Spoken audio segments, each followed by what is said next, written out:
irmão. E a alegria, o prazer é nosso, né? Também, principalmente nosso, porque nos reunirmos em nome de nosso Senhor Jesus Cristo é uma alegria, é uma bênção assim inigualável nas nossas vidas. Bem, então nós vamos comentar um pouquinho, hoje a respeito do Evangelho, porque todos nós que procuramos seguir os ensinos de Jesus, nos afirmamos cristãos, independente da religião que nós professamos. Então nós buscamos, no capítulo 18 do Evangelho segundo o Espiritismo, muitos os chamados, poucos os escolhidos, no item 9, uma advertência de Kardec assim muito séria a esse respeito. Ele nos fala assim: todos os que reconhecem a missão de Jesus dizem Senhor, Senhor. Mas de que serve lhe chamarem de mestre ou senhor se não lhe seguem os preceitos? Serão cristãos os que o honram com exteriores atos de devoção e ao mesmo tempo sacrificam ao orgulho, ao egoísmo, à ambição e a todas as suas paixões? Serão seus discípulos os que passam os dias em oração e não se mostram nem melhores, nem mais caridosos, nem mais indulgentes para com seus semelhantes? Então nós vemos a colocação dele, né? Serão cristãos? Serão seus discípulos? Vamos voltar então um pouquinho no tempo para refletirmos nessa nossa trajetória. Nós sabemos que o termo cristão, ele surgiu pela primeira vez na igreja de Antioquia, onde Paulo de Tarso atuava. Nessa igreja reinava a simplicidade pura, a fraternidade, a amizade legítima entre os seus frequentadores. Todos ali realizavam as obrigações do dia com alegria, aguardando ansiosos as reuniões da noite, né? Ali na igreja, qual se fosse uma bênção dos céus. E foi aí que surgiu um jovem médico chamado Lucas, que se tornou grande amigo de Paulo e que mais tarde escreveria o Evangelho de Lucas de acordo com as descrições de Maria. E foi numa dessas reuniões que ele fez uma observação que mudaria para sempre a denominação dos seguidores de Jesus, que até então eram conhecidos por viajores, homens do caminho. Lucas disse assim: não vejo na palavra caminho uma denominação perfeita que traduza o nosso esforço. Porque há viajores e caminhos de todos os matizes. O mal tem igualmente os seus caminhos. Não seria mais justo chamarmos-nos cristãos uns aos outros? Esse título nos recordará a presença do Mestre, nos dará energia em seu nome e caracterizará de modo perfeito as nossas atividades em concordância com os seus ensinos. A observação foi aceita por todos, e daí por diante, os seguidores de Nosso Senhor passaram a ser conhecidos por cristãos. E desde então, nós temos procurado demonstrar essa nossa condição aqui na Terra. Como nós sabemos, os primeiros cristãos, tal como Jesus, foram perseguidos, foram condenados à morte, em fogueiras, foram trucidados por feras famintas nos espetáculos circenses, porque o mundo não reconheceu de imediato a proposta de amor, de renovação, que Jesus se fez portador e que seus discípulos deram continuidade. Mas assim que a nossa condição foi reconhecida politicamente, depois de 3 séculos de perseguições e martírios, como é que nós passamos a nos comportar? Será que nós tivemos atitudes que caracterizavam o nosso comportamento conforme o desejo de Lucas? Não. Por detrás desse título, voltando um pouquinho mais, Emmanuel, no livro denominado Emmanuel também, ele nos fala que por volta do 4º século, após a instituição do culto dos santos, iniciou-se as reformas. E o cristianismo perdeu assim a sua simplicidade dos tempos de origem. Por detrás desse título, por incrível que pareça, agora éramos nós, que espalhávamos misérias e terror através das guerras. Ostentando o título de cristãos, nós espalhamos a dor, nós erigimos fogueiras, prisões, construiu-se palácios, igrejas, que ficaram famosos pela suntuosidade, pela beleza, acreditando que dessa forma nós estávamos reverenciando a memória do Cristo. Esquecidos de que Ele próprio não possuía uma pedra para recostar a cabeça, conforme nos fala Emmanuel no livro A Caminho da Luz. Então foram guerras, misérias, primeiramente com as cruzadas, depois veio a Inquisição, onde centenas de pessoas, milhares de pessoas perderam as suas vidas porque não pensavam, não agiam de acordo com a igreja, as famosas heresias. Nós tivemos aí em 1572, católicos e protestantes, uma guerra entre eles, onde também muitas pessoas perderam suas vidas. E ainda hoje, se nós prestarmos atenção, nós vamos ver que nos separamos dentro da interpretação dos seus ensinos, criando discórdias, estabelecendo concorrências. Enfim, quando nós tivemos plena liberdade para segui-lo, fizemos exatamente o contrário. Distorcemos os seus ensinos, criamos rivalidades, sufocamos os seus exemplos. Na primeira epístola do Evangelho de João, ele nos fala assim: aquele que diz permanecer nele, deve também andar como ele andou. Esse andar como ele andou não significa, é claro, se vestir, calçar a maneira de Jesus, do tempo de Jesus.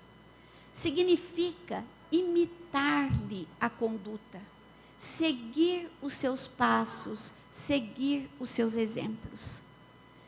Se Jesus veio à Terra e nos ensinou a bondade, por que é que ainda hoje nós insistimos na crueldade, nós insistimos na maledicência? Se ele veio e nos falou da necessidade de exercitarmos a fraternidade, ou seja, de nos sentirmos irmãos, agirmos como irmãos, por que que nós ainda insistimos dentro da discórdia, da rivalidade? Muitas vezes começando dentro dos nossos próprios lares. Ele nos falou da paciência. É na vossa paciência que ganhareis as vossas almas. E nós ainda fugimos dela. Vivemos dentro da impaciência, dentro da intolerância. Certa vez, ele conversava com os fariseus e lhes explicava a respeito da sua missão. Dizia-lhes que ele havia recebido essa missão diretamente de Deus. Que tudo aquilo que ele fazia aqui na terra, tudo aquilo que ele falava, provinha de Deus. E eles não conseguiam entender e aceitar essa proposta do Cristo. Numa determinada altura do discurso, Jesus lhes faz a seguinte pergunta: por que não entendeis a minha linguagem? E lhes responde: por não poderdes ouvir a minha palavra. E qual era a linguagem de Jesus que nós não conseguíamos entender e ainda temos dificuldades de entender, de colocar em prática? Nós já mencionamos a bondade, a fraternidade, a paciência, e ela se estende muito mais. É fazer o bem àqueles que nos fazem o mal, perdoar incessantemente, orar por aqueles que nos perseguem, que nos caluniam, ajudar sem ficar aguardando recompensas. Então nós não conseguimos ainda ouvir a sua palavra, porque conservamos as nossas mentes em outros setores da vida que não seja o do nosso crescimento espiritual.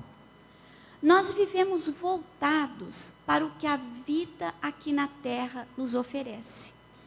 Então, vivemos focados no poder, muitas vezes na fortuna, na posição social, nos títulos, esquecidos de que tudo isso é passageiro, a começar pelo corpo que nós ocupamos aqui, que constantemente, a gente afirma assim, o meu corpo, o meu próprio corpo, mas ele também não nos pertence.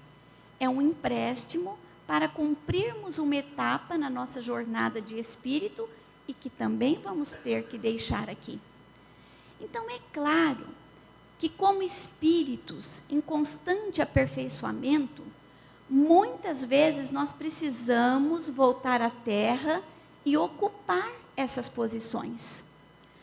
Uma posição social de destaque, a fortuna, um título, um poder, porque isso é necessário para que possamos ir formando valores. Mas o nosso mérito vai constituir em viver essas posições sem nos deixarmos levar pelas seduções, pelas falsas ilusões que elas carregam, conscientes de que tudo isso é passageiro. Voltando ainda ao discurso de Jesus com os fariseus, ele ainda lhes disse: somente aquele que ouve a minha palavra terá a vida eterna. Ou seja, estará de posse daquilo que jamais lhe será tirado. Portanto, se a história da cristandade nos fala de mártires que caminhavam alegres para o sacrifício, hoje, na sociedade, no mundo em que nós vivemos, para sermos realmente cristãos, não é mais necessário o holocausto do martírio, o sacrifício da própria vida, mas tão somente o sacrifício de nós mesmos, do nosso egoísmo, do nosso orgulho, da nossa vaidade, para que dessa forma possamos nos tornar melhores, melhorando o mundo à nossa volta. Então isso significa vencer a nós mesmos, tal como Jesus afirmou um dia: eu venci o mundo. E nós estamos procurando o quê? Nós estamos procurando vencer no mundo. E entre uma coisa e outra tem uma diferença muito grande. Paulo de Tarso, antevendo esse mundo diferente, se desde o início nós tivéssemos trilhado de maneira reta, no livro Paulo e Estevão ele nos fala assim: na terra não haveria mendigos, porque teríamos luz cristã para o auxílio mútuo. Os obstáculos da vida seriam entendidos como corrigendas de um pai amoroso a filhos inquietos. As doenças seriam entendidas como escoadouros das nossas imperfeições. As noções de dor, sofrimento seriam outras. E realmente, quando analisamos a nossa realidade espiritual, nós vemos que fizemos assim muito pouco ou quase nada pela nossa iluminação íntima. pela nossa felicidade futura. Nós continuamos afirmando, implorando, Senhor, Senhor, mas estendendo-lhe mãos vazias. Continuamos lastimando a nossa condição de criaturas sofredoras, mas sem fazermos nada pela nossa iluminação íntima. Nós temos um exemplo no livro Ave Cristo, de um coração que realmente se propôs, se determinou a seguir Jesus, a seguir seus exemplos. É a história de Quinto Varro, que aconteceu no 3º século do cristianismo. Logo no início, nós vamos encontrar ali Quinto Varro, muito jovem ainda, cristão, casado, possuía um filho com apenas 1 aninho de idade, vivendo modestamente, trabalhando na frota marítima do primo da sua esposa. Quando ele dizia à mulher que o seu grande sonho era que o filho fosse um cristão, ela reagia de maneira muito áspera, porque ela odiava os cristãos. Ela era devota dos deuses romanos. Um dia, ele comunicou à esposa que iria até uma reunião da comunidade ali cristã para se despedir de um velho divulgador da doutrina. Ele assim o fez. Só que quando ele chegou lá, a reunião foi transferida para a noite seguinte e ele voltou mais cedo para o seu lar. E teve aí uma grande surpresa. Quando ele estava se aproximando do seu quarto, ele ouviu a esposa em colóquio amoroso com o primo dela. Naquele momento, ele teve aquele ímpeto de revide, de vingança. Mas, de repente, ele se lembrou de Jesus. Ele era cristão. Então, como conciliar a vingança com os ensinos da Boa Nova que ele próprio divulgava durante as suas viagens? Como continuar falando do perdão se ele mesmo não procurara desculpar as falhas alheias? Se o próprio Cristo, a quem ele procurava seguir, havia esquecido o golpe dos seus ofensores, aceitando a própria cruz. Sem saber como agir naquele momento, sem comprometer assim o futuro da esposa, do filhinho que ele amava tanto, ele ainda se perguntou: o que faria Jesus se tivesse sido pai? Reconhecendo-se na condição de um homem comum, pecador, com uma necessidade enorme de adaptar-se às virtudes, afastou-se em silêncio. E o final da história, quem quiser saber, fica aí a dica. Ave Cristo, um romance assim maravilhoso. Então, se nós agíssemos como Quinto Varro, antes de nos deixarmos levar pelos nossos impulsos, antes de nós falarmos, às vezes, palavras indevidas, palavras que machucam, como Jesus agiria neste momento? O que diria Jesus agora? Certamente nós iríamos errar muito menos. Chico Xavier nos dizia assim: para quem quer acertar, a inspiração do alto vem sempre. Nesses momentos, sim, nós devemos implorar: Senhor, Senhor, porque nós estamos querendo acertar. E a esse respeito, Jesus ainda nos lembrava: aquele que me segue não andará em trevas. Por quê? Porque o verdadeiro discípulo, ele grava dentro de si a luz dos seus ensinos, buscando praticá-los. E quem caminha sob a luz tem muito menos chances de tropeçar, de cair, do que aquele que caminha sob a escuridão. Então nós vemos como é grande a nossa responsabilidade diante deste título, cristãos. E ela vai se tornar muito maior se associarmos ao título de cristãos o de espíritas, que é o que nós também estamos buscando aqui na Terra, buscando ser. Que graças à lucidez de Kardec, nos colocou a par das realidades da vida. O que é que nós somos? Por que que nós estamos aqui? Por que é que nós sofremos? Para onde vamos depois do nosso desencarne? E Kardec, a esse respeito, sobre a nossa condição de espíritas, ele também nos faz uma advertência muito séria. Se reconhece o verdadeiro espírita pela sua transformação moral e pelo esforço que emprega para vencer as suas inclinações más. O espiritismo, a doutrina espírita, é o cristianismo redivivo. É a promessa de Jesus que se cumpre. Conhecereis a verdade e a verdade vos libertará. E conhecer a verdade é exatamente isso. É perceber o sentido da vida. E o sentido da vida é crescermos constantemente em trabalho no bem, em aperfeiçoamento íntimo.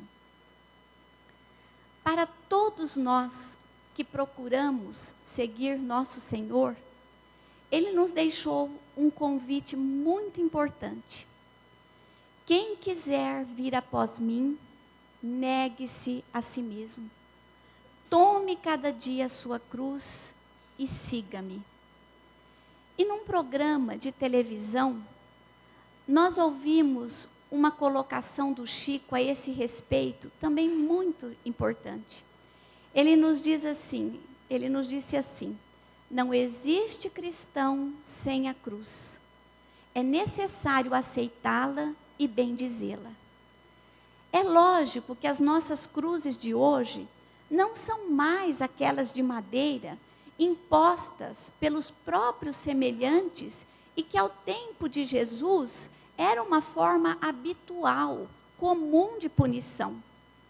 Hoje nós sabemos que as nossas cruzes são as dificuldades do dia a dia, é uma doença a nos exigir paciência, é aquele parente difícil ou de difícil trato, nos chamando a ter tolerância, é o degrau social e assim por diante. E tudo isso nos assusta muito, porque nós temos muito medo do sofrimento. Nós nos esquecemos de que é através dele que nós vamos burilando os nossos espíritos, que nós vamos crescendo devagarinho. Então estamos todos nós ansiosos pelas facilidades da vida. Por isso que muitas vezes nós abandonamos as nossas cruzes no meio do caminho. Mas como é que Estevão chegou na casa do caminho? A primeira instituição de socorro erguida aqui na terra pelos discípulos de Jesus, que recebiam assim os necessitados de todas as procedências. Estevão chegou doente, febril, carregado numa carroça por um coração compadecido e se tornou o primeiro mártir do cristianismo. Como é que Paulo de Tarso chegou na casa do caminho? Ele chegou sozinho, ele chegou com fome, desacreditado na sua transformação íntima. Nem os próprios discípulos acreditavam em Paulo. Mas assim que ele se encontrou com Jesus às portas de Damasco, que ele reconheceu qual era a vontade de Deus a seu respeito, conforme o mestre lhe indicou, ele não mediu esforços para seguir Jesus até os últimos instantes da sua vida. Então, todos nós, quando nos conscientizamos para essa necessidade de nos transformarmos intimamente à luz do Evangelho de Jesus, nós experimentamos assim uma luta moral muito grande. nós procuramos fugir das discórdias, nós passamos a lutar contra o nosso orgulho. Se agimos com egoísmo, a gente já percebe e tenta se modificar. E, consequentemente, as aflições da vida, né, as amarguras da vida, parece que se tornaram maiores. Se nós já nos encontramos nessa posição, nós precisamos procurar superar essas dificuldades corajosamente, conscientes de que nós não fomos chamados à presença de Jesus somente para o ato de crer, mas, sobretudo, para auxiliá-lo na extensão do seu reino de amor, do reino de Deus aqui na terra. E isso, muitas vezes, ao preço do nosso próprio sacrifício, da nossa renovação íntima. Isso significa testemunho, porque o verdadeiro testemunho é aquele que nós vamos oferecendo dia a dia. E nós não podemos nos esquecer jamais que o próprio Cristo se entregou na cruz para nos dar o exemplo, para que pudéssemos seguir-lhes as pegadas.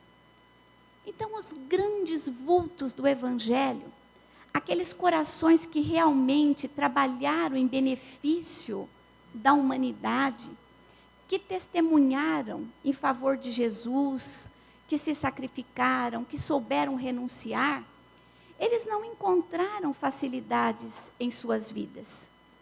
E quando nós observamos um Chico Xavier, Francisco de Assis, Madre Teresa de Calcutá, nós percebemos no semblante deles, na maneira como eles agiam, uma paz, uma serenidade muito grande.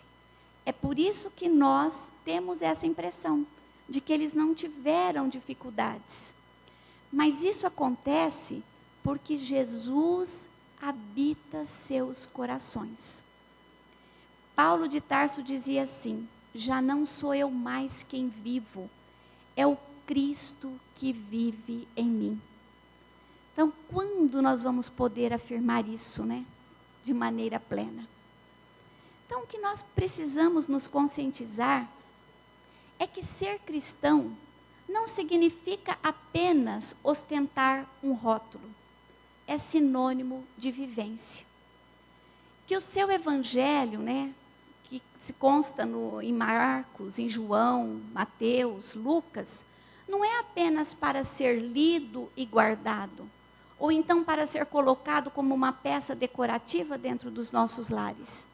É para ser vivido, é para ser praticado. Que o seu nome não é apenas para ser evocado por nós nos nossos momentos difíceis, ou então em nossas preces de maneira levianamente. É para ser divulgado através dos nossos atos, do nosso dia a dia. Porque nem todos os que dizem Senhor, Senhor, entrarão no reino dos céus, mas somente aquele que faz a vontade do meu Pai que está nos céus. E qual é a vontade de Deus a nosso respeito? Todos os dias, nas nossas preces da manhã, nós deveríamos fazer esta pergunta: o que Deus está esperando de mim hoje? Qual é a sua vontade a meu respeito? A resposta nós temos com Jesus. Ele veio nos ensinar. O carvalho é uma árvore enorme e ele começa com apenas uma sementinha. E nós podemos começar esse trabalho, realizar a vontade de Deus a nosso respeito, também da mesma forma, com pequeninos gestos.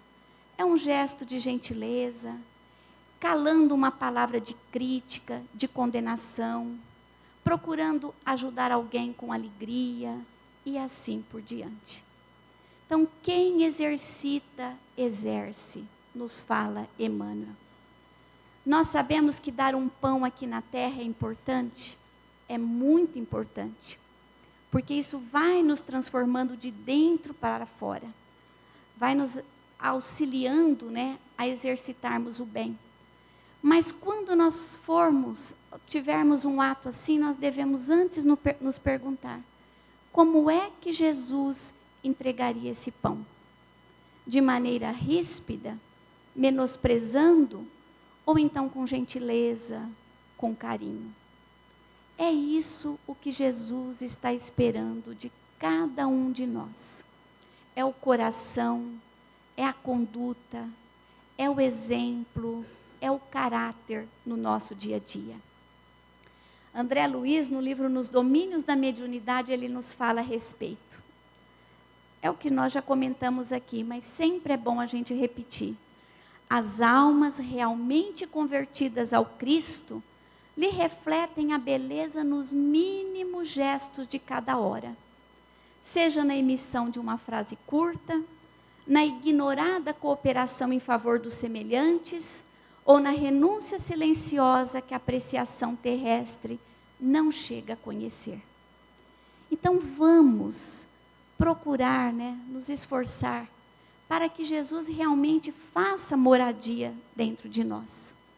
Para que possamos afirmar assim com convicção que estamos nos esforçando para sermos cristãos. Mais especificamente, espíritas cristãos. E lembrando ainda o Chico, quando ele nos fala que não existe cristão sem a cruz, que é necessário aceitá-la e bendizê-la, Maria Dolores nos conta que após a última ceia, o discípulo João, o mais jovem do grande apostolado, sob forte impressão de tudo quanto ouvira do Senhor, tendo Jesus ao lado, indagou espontâneo: Mestre, é tão grande a luz da esperança em que eu vivo, que me permito perguntar: onde posso encontrar, ainda mesmo em estudo alto e profundo, nas instruções do mundo, o caminho real para o reino do amor? O Cristo replicou: medita, João, acerena teu próprio coração. Aqui, ali, além, seja onde for, segue plantando o bem, a paz e o amor. A vida é um livro aberto, e a própria vida te trará por certo, ante as inspirações que vertem das alturas, o caminho real para o reino que procuras. Depois do encontro amigo, tudo se transformou nas boas novas, mas o grupo penetrou amargas provas. Medo, tristeza, angústia, inquietação, perigo. O Cristo fora arredado da enxovia. Em silêncio e à distância, João seguia todas as ocorrências de hora a hora. Por fim, notou quase desatinado que o mestre portador de tanto bem vinha sendo espancado sob as injúrias de Jerusalém. O apóstolo sem paz notou que a multidão lançava o Cristo na condenação e absolvia Barrabás. Perplexo, anotou que diante de tantas zombarias, não formulou Jesus quaisquer respostas. Admitia cruz às costas por entre acusações e gritarias. Depois, ei-lo a seguir, fatigado a hesitante. Tropeçava suarento. O cortejo seguia frio e lento a engrossar-se de gente instante a instante. Para ajudá-lo na marcha estranha e triste, foi trazido até ele o Cirineu. A turba protestou de dedo em riste. O Cristo calou-se e nada respondeu. Terminado que foi o duro itinerário, alcançara Jesus por fim o cimo do Calvário. João, que tudo assistia, antes de se achegar à bênção de Maria, esmagado de dor, surpresa e espanto, rememorava em pranto todo o amor que Jesus distribuíra. As pregações do lago ante os céus de safira, o sermão da montanha, a luz da natureza, a multiplicação dos pães, o riso das crianças, a exaltação das bem-aventuranças. os doentes curados, a beleza da fé que renascia em tanto rosto que a provação cobria em névoa de desgosto. Lembrava os paralíticos reerguidos, a gratidão de todos os caídos. Como entender assim Jerusalém, que condenava o mensageiro da bondade do céu para com o mundo inteiro? Esmagado de emoção e sofrimento, abeirou-se então do Cristo tranquilo e atento e ponderou: Senhor, eu não posso crer. Pelo bem que se faz é preciso morrer. Por haveres plantado a paz e a luz, deves encontrar a morte sobre a cruz? Defende-te, Senhor. Fala, protesta. O teu ensinamento é a força que me resta. Não me deixes em dúvida, sozinho. Mas o Cristo, compreendendo o tempo escasso, respondeu transpirando amargura e cansaço: Não te lamente, João. Deus vive em nós. Depois, erguendo a voz, falou, refletindo, meditando assim nas pedras do caminho que o envolvia ali naquele momento. Vamos assim dizer, transportando, né, no olhar a própria dor. Por enquanto na terra, este é o caminho real para o reino do amor. Que Jesus nos fortaleça nesse caminho. Muito obrigada.